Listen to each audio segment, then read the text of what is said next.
नमस्कार, आप सभी का स्वागत है और आप देख रहे हैं न्यूज 21। मैं हूं आपके साथ सोनम गुरु। उनियारा क्षेत्र के बनेटा इलाके में पिछले 4 दिनों से बिसलपुर पेयजल सप्लाई पूरी तरह ठप पड़ी है।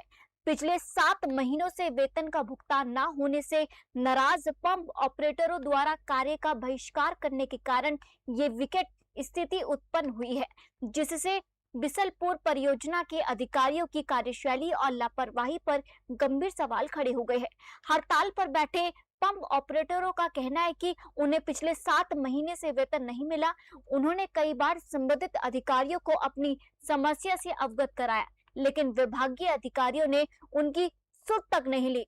मजबूरी में उन्होंने ये कदम उठाना पड़ा। इस मामले पर ज्यादा जानकारी देने के लिए हमारे साथ फोन लाइन पर उनियारा से संवाददाता राजेश सेन जी जुड़ चुके हैं। सबसे पहले मैं जानना चाहूंगी, जिस तरीके से हम तस्वीरों के माध्यम से देख सकते हैं, आप कल्पना करिए कि बरसात का भी मौसम है और जिस तरीके से ये पानी की किल्लत भी हमें देखने को मिल रही है और यहाँ पर जो है वेतनों का भी जिक्र किया जा रहा है। आखिर पूरा प्रकरण क्या है?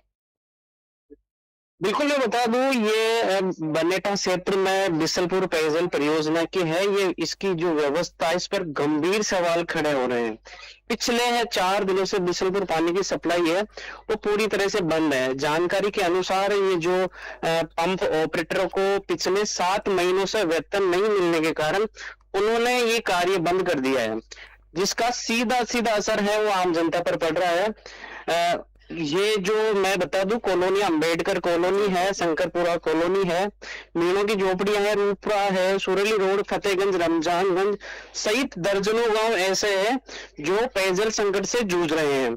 कई परिवारों को तो पीने के पानी के लिए दूर दराज से क्षेत्रों से पानी लाना पड़ रहा है, जबकि महिला, बच्चे और बुजुर्ग अधिक परेशान है। जी, जिस तरीके से राजेश जी अगर बात की जाए, अभी ये जिस तरीके से यहाँ पर जो ये मुद्दा आया है, आप कल्पना करिए बरसात का भी समय है और ऐसे में पानी ना मिलना गांव को तो कितना ज्यादा डिफिकल्ट हो रहा होगा। तो ऐसे में प्रशासन क्या कर रही है? क्या अब तक प्रशासन को ये समझ में आ रहा है कितना महत्वपूर्ण ये विषय है?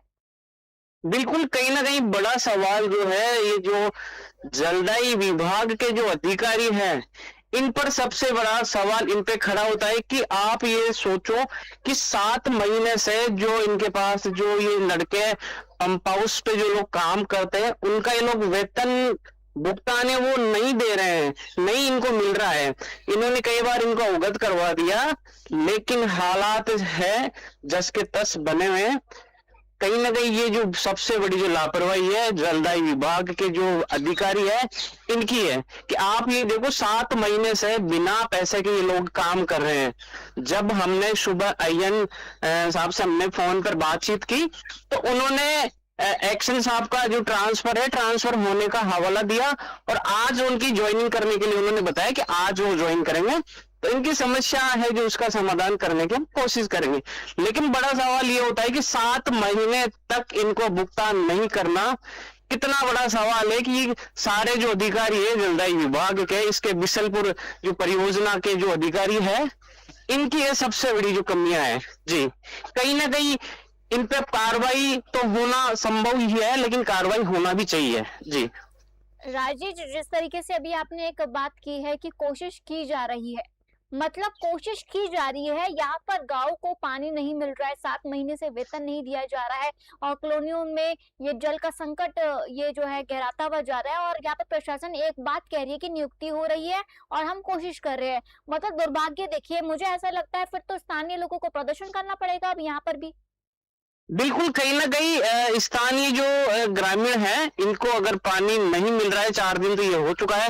और ये देखा जाए सूत्र की अपन जानकारी अपन देखा जाए तो पूरे टोंक जिला जो है उसमें बिसलपुर परियोजना के जितने भी कर्मचारी हुए, जो पंप हाउस के जो ऑपरेटर्स हैं, ये लगे हैं, इनको सभी को शायद लगभग सैलरी नहीं मिल रही है। तो ये जो हड़ताल कहा जाए इसको, तो ये लोग कम से कम इनको 5 से 7-8 दिन तो इनको शायद हड़ताल करते होंगे। लेकिन इनके जो कर्मचारी है, पंप हाउस के जो ऑपरेटर है, हमने सुबह न्यूज 21 टीम के जो रिपोर्टर है उन्होंने जानने की कोशिश की, तो उन्होंने ये हवाला देते हुए बताया कि हम कई बार ये जो हमारे अधिकारी है बिसलपुर परियोजना के, इनको हमने कई बार अवगत करवा दिया, लेकिन ये हमारी तो सुनते ही नहीं है।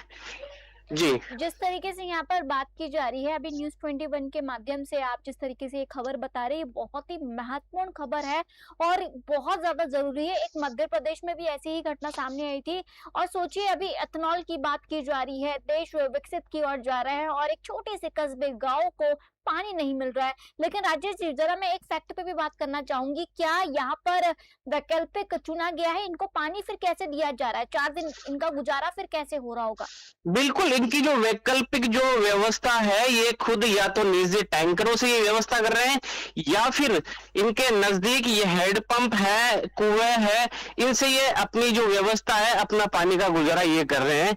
और कहीं ना कहीं आप ये देख सकते हैं कि जो विजुअल हम तस्वीरों में दिखा रहे हैं कि एक महिला, जो बेचारी बुजुर्ग महिला है, वो हैंडपंप से पानी भर करके वो लेके जा रही है। तो कितना बड़ा ये दुर्भाग्य है कि पानी नहीं मिलने से, एक ही अधिकारियों की लापरवाही के कारण से इतना बड़ा खामियाजा जो है वो आम जनता को भुगतना पड़ रहा है। जी अब सवाल ये उठता है कि टॉप जिला कलेक्टर जो टीना डाबी है, वो अब इन अधिकारियों पे क्या कार्रवाई करती है, और या फिर उपखंड अधिकारी है सुमन गुर्जर जी, वो इन अधिकारियों पे क्या कार्रवाई लेते हैं और क्या इनके ऊपर एक्शन होता है। जी जी राजेश जी, आपका धन्यवाद हमारे साथ जुड़ने के लिए।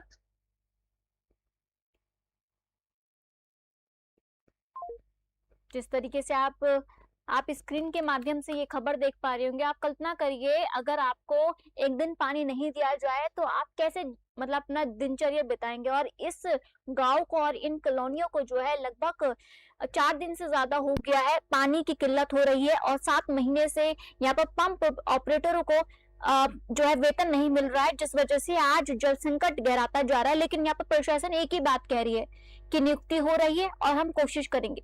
मतलब पानी नहीं मिल रहा है और कोशिश की जा रही है, दुर्भाग्य की बात है। फिलहाल जिस तरीके से आप ये खबर देख सकते हैं, हम जल्द ही उम्मीद करते हैं कि शायद से न्यूज़ 21 की ये खबर देखने के बाद प्रशासन की नींद खुल जाए। आप देखते रहिए न्यूज़ 21। जय हिंद।